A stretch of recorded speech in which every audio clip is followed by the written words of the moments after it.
Hello everyone, मैं प्रभात। मैं कंचन और आज हम उत्तराखंड में हुए ग्लेशियल बर्स्ट के बारे में बात करने वाले हैं। सबसे पहले मैं डिस्कस करना चाहूँगा ग्लेशियल बर्स्ट होता क्या है और उसके रीजंस क्या हैं।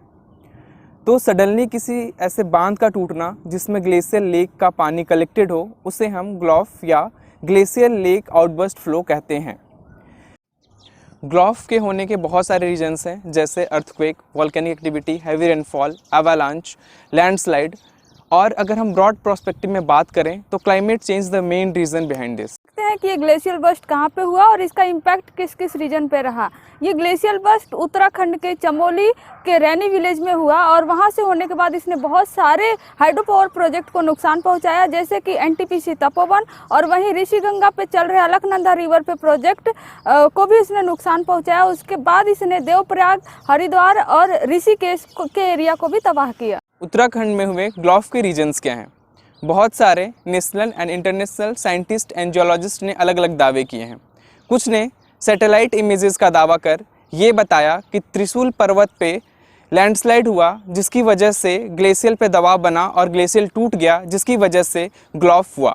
क्या ये हादसा पहली बार है? जी नहीं, उत्तराखंड में अक्सर ये हादसे होते रहते हैं। 1991 में टेहरी डैम के आसपास मॉडरेट अर्थक्वेक आया था। वहीं 2013 का हादसा जो हम सब जानते हैं पूरे केदारनाथ को तबाह कर दिया था। क्या आने वाले समय में भी ऐसे ग्लेशियल बर्स्ट जैसी घटना होने की आशंका है?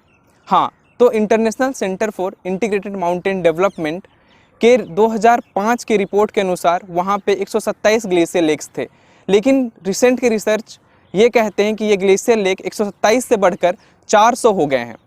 तो इसका मतलब ये है कि glacial day by day melt हो रहा है और ऐसे ग्लेशियल बर्स्ट के होने की आशंकाएं हैं। आइए जानते हैं कि हिमालय को कंजर्व करने की क्या ज़रूरत है। पूरे वर्ल्ड में टोटल 36 बायोडाइवर्सिटी हॉटस्पॉट हैं, जिसमें हिमालय एक बायोडाइवर्सिटी हॉटस्पॉट है। इसलिए वहाँ पे चल रहे हाइड्रो पावर प्रोजेक्ट, डैम्स के कंस्ट्रक्शन पे थोड़ा कंट्रोल करना चाहिए, क्योंकि ऐसे जो कंस्ट्रक्शन है वो आने वाले समय में एक खतरे की घंटी हो सकते हैं। तो हम इसके कंजर्वेशन के लिए क्या कर सकते हैं?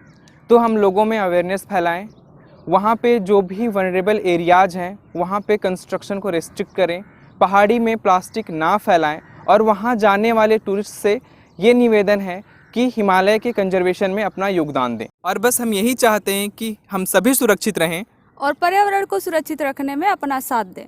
धन्यवाद।